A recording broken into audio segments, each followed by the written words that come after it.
name is Jay Regalado. I'm a program specialist at Recovery Communities. I identify as lesbian, however, I feel that I'm just me. How my sexual orientation has affected my mental health is every time I go into a provider, every time I go see a therapist, every time I go to my gynecologist, I go inward because it triggers me inside. When it comes down to the heterosexual questions, being a change agent that I am, if I could touch one person, if I could be a voice any way that I can, that's my mission, that's my goal. The idea of coming together with different service providers, different people, is a perfect opportunity to become change agents together. So it just kind of motivated me towards, hey, I have a voice and I'm not afraid to use it, and I will speak up. As a peer, what providers should keep in mind when working with an LGBTQ person, I feel, is being sensitive, being person-centered, being open, meeting the person where they're at.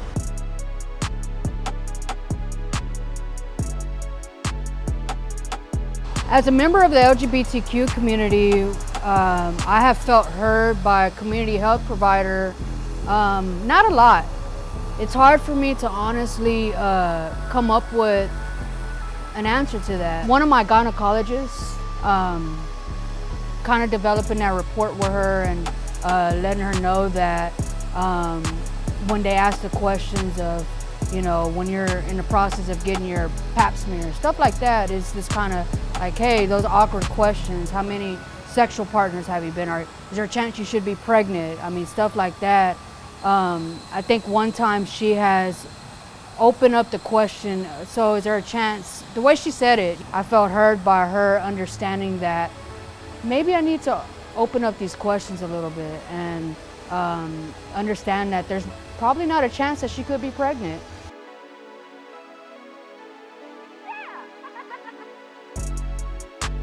What it took for me to reveal my sexual orientation to my service provider was, again, being in a gynecologist, getting asked those questions of how many males have you been with? Do you need condoms? Do you know, just stuff in those moments.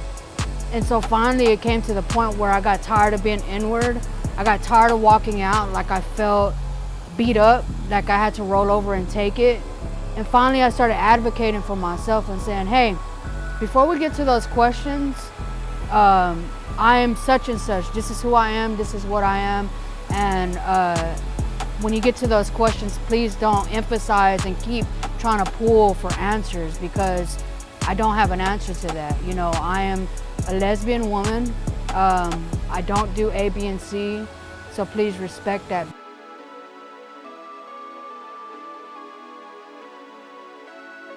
How it's been helpful to be honest with my service provider is, for me, it helps me set the tone for how I need this visit to go. It took years of preparation and it took years of being tired.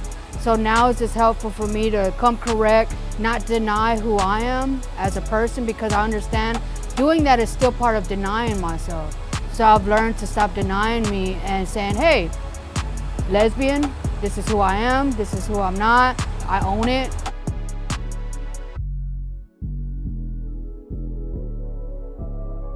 This is real. I thank God that I was not part of the statistic of killing myself by being kicked out of churches, by being removed from my family, growing up with a homophobic family, looking at myself differently and saying, hey, I am valued, that I can push forward in this journey, and understanding that it's hard for us out there. Some of us don't have it easy, some of us do. Things are shifting today. So I think as service providers, as people, as human, as things shift, we're not asking you to accept, and go marching in the parades or anything, but just simply be sensitive towards our needs and the things that we go through too, because if this was a choice, I would have chose to be straight a long time ago. So I would like people to know that, you know, it's not a choice. And this is real, and this is a struggle. Learn to be sensitive, and you know, we appreciate you accepting us and all that, and tolerating us, you know, but tolerating and accepting is two different things.